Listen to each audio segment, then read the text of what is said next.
برهان وبيان في فرقان وحده لا شريك له وحده بوحدة موحدا بوحدة موحدا بوحدة وحيدا وأحدا بلا مدد وجدد ونصب ووصف في الكمال لا شريك له ولا نظير له ولا مثل له ولا مثال له ولا مضارع له ولا مناظر له ولا مكاظم له ثم نشهد أن سيدنا وسندنا مبيدنا مخدومنا معصومنا مقصودنا أجدر الخلق يديرنا أعظم الخلق وأشرف الخلق وأكمل الخلق وأنور الخلق وأولى الخلق وأعلى الخلق وأبصر الخلق ولا جلد بلد ولد جسد رسو جزو نزو عزم له ولا خصم وصف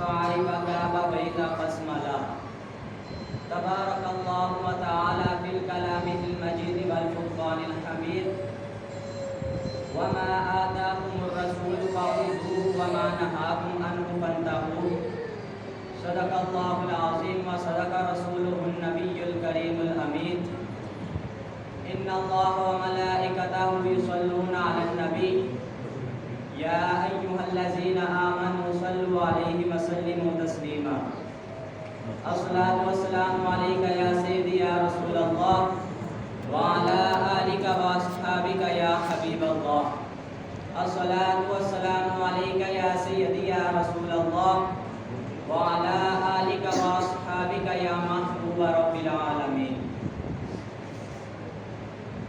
ہرا گنبد جو دیکھو گے زمانہ بھول جاؤ گے ہرا گنبد جو دیکھو گے زمانہ بھول جاؤ گے اگر طیبہ کو جاؤ گے اگر طیبہ کو جاؤ گے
ہدیہ درود و سلام کا نذرانہ عقیدت محبت ذوق و شوق کے ساتھ پیش کرنے کے بعد میں نے آپ باپ کے سامنے اللہ رب العزت کی لاریب کتاب میں سے ایک آیت مبارکہ تلاوت کی جس میں میرا پروردگار جل جلالہ ارشاد فرماتا ہے وما اتیتم الرسول فخذوه وما نهاکم عنہ فانتہوا میرا رسول جو کچھ تمہیں دے دے اسے قبول کر لو اور جس سے منع فرما دے اسے رک جاؤ۔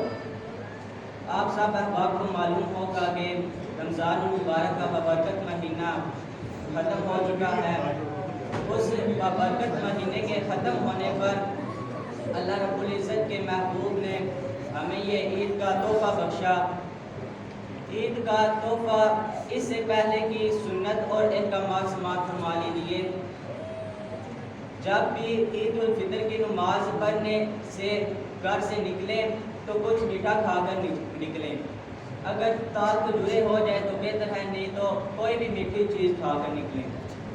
حضرت برادہ سے روایت ہے کہ حضور صلی اللہ علیہ وسلم جب بھی عید الفطر کی نماز پڑھنے گھر سے روانہ ہوتے تو کچھ کھجوریں کھا کر جاتے، اگر کھجوریں نہ ہوتی تو کوئی بھی میٹھی چیز کھا جاتے، اور جب کہ عید الاضحیٰ کی نماز پڑھنے جاتے تو حضور گھر سے کوئی چیز نہ کھا کر جاتے، اور جب نماز پڑھ کر واپس گھر لوٹتے تو پھر چیزیں کھاتے۔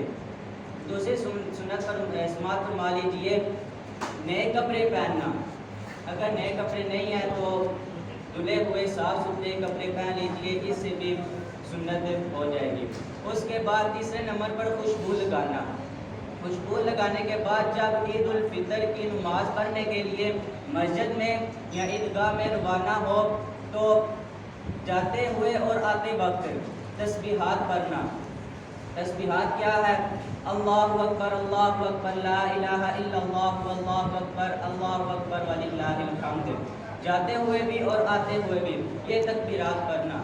اس کے بعد عید الفطر کی نماز پڑھنے کے لیے عیدگاہ جانا یا مسجد میں جانا، جاتے اور آتے وقت مختلف راستہ اختیار کرنا۔ اگر کوئی آدمی سمجھے کہ آتے وقت تو راستہ قریب تھا لیکن جاتے وقت دور ہو جائے گا تو ایسا کرے، آتے وقت بھی دائیں طرف اور جاتے وقت بھی دائیں طرف ہو جائے تو اس سے بھی سنت ہو جائے گی۔ اس کے بعد آتا ہے کہ جب عید الفطر کی نماز پڑھنے کے لیے جائیں تو اپنے عزیز و اقارب کے ساتھ جائیں، آئیں بھی ان کے ساتھ واپس، اور عید کی نماز کے بعد مصافحہ اور معانقہ کرنا، آپس میں سلام اور گلے ملنا، یہ بھی حضور صلی اللہ علیہ وسلم کی سنتیں ہیں۔ اس کے بعد عید کا وظیفہ۔ عید کا وظیفہ کیا ہے؟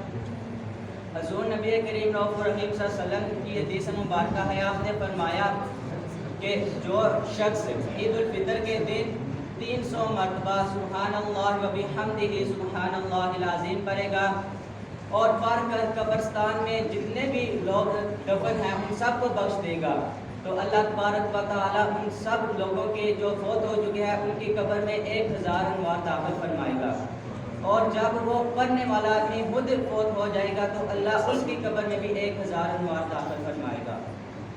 اس کے بعد آتا یہ ہے کہ رمضان مبارک کا مہینہ ختم ہوا ہے تو آج کا دن لوگوں کے لیے عید بھی ہو سکتا ہے اور وعید بھی ہو سکتا ہے۔ اب عید اور وعید میں فرق کیا ہے؟ عید کا معنی ہے خوشی منانا، جبکہ وعید کا معنی ہے سزا۔ اب سزا اور عید لوگوں کے لیے کیسے ہوگی؟ اب جن لوگوں کو معلوم ہے کہ ان کو اپنی عبادت پر یقین ہے کہ انہوں نے روزے اس طرح رکھے کہ قبول ہونے کے قابل ہیں، اللہ تبارک و تعالیٰ قبول فرما لے گا، ان کے لیے تو چلو عید ہی رہے گی۔ لیکن جن لوگوں نے روزے نہیں رکھے، نمازیں نہیں پڑھی، نہیں فطرانہ دیا، ان کے لیے یہ ہے کہ ان کو وعید۔ حضرت عمر فاروق عید کا دن ہے تو اپنے گھر میں بیٹھے زاروں قطار رو رہے ہیں، صحابہ کرام عید ملنے گئے تو آپ نے دیکھا کہ امیر المومنین رو رہے ہیں، تو آپ نے پوچھا اے امیر المومنین آج عید کا دن ہے، سب لوگ خوش ہیں اور آپ کیوں رو رہے ہیں؟ تو حضرت عمر فاروق نے جواب دیا کہ عید کا دن تو وہ خوشی سے منائیں جن کو یہ پتہ ہو کہ ان کی عبادات جو انہوں نے رمضان مبارک میں کی ہیں وہ اللہ کی بارگاہ میں قبول ہو گئی ہیں۔ مجھ چیز بندے کو کیا پتا کہ میری عبادات قبول ہوئی بھی ہیں کہ نہیں، اس لیے ہمیں بھی چاہیے کہ عید کی خوشی منائیں، ضرور منائیں، لیکن ہمیں اس چیز کی بھی فکر کرنی چاہیے کہ کیا ہم نے جو رمضان مبارک کے روزے، تراویح، نماز، فطرانہ ادا کیا ہے وہ اللہ تبارک و تعالیٰ کی بارگاہ میں قبول ہونے کے قابل ہے بھی نہیں۔ اس کے بعد آتا ہے عید الفطر کا فطرانہ۔ فطرانہ ہر شخص پر واجب ہے اور واجب چیز فرض کے قریب ہوتی ہے۔ اگر کسی شخص نے فطرانہ نہیں ادا کیا پچھلی عید پر یا زندگی میں فطرانہ نہیں ادا کیا تو اس کی معافی نہیں ہوگی، اس کے لیے واجب ہے کہ وہ قضا کرے اس کی۔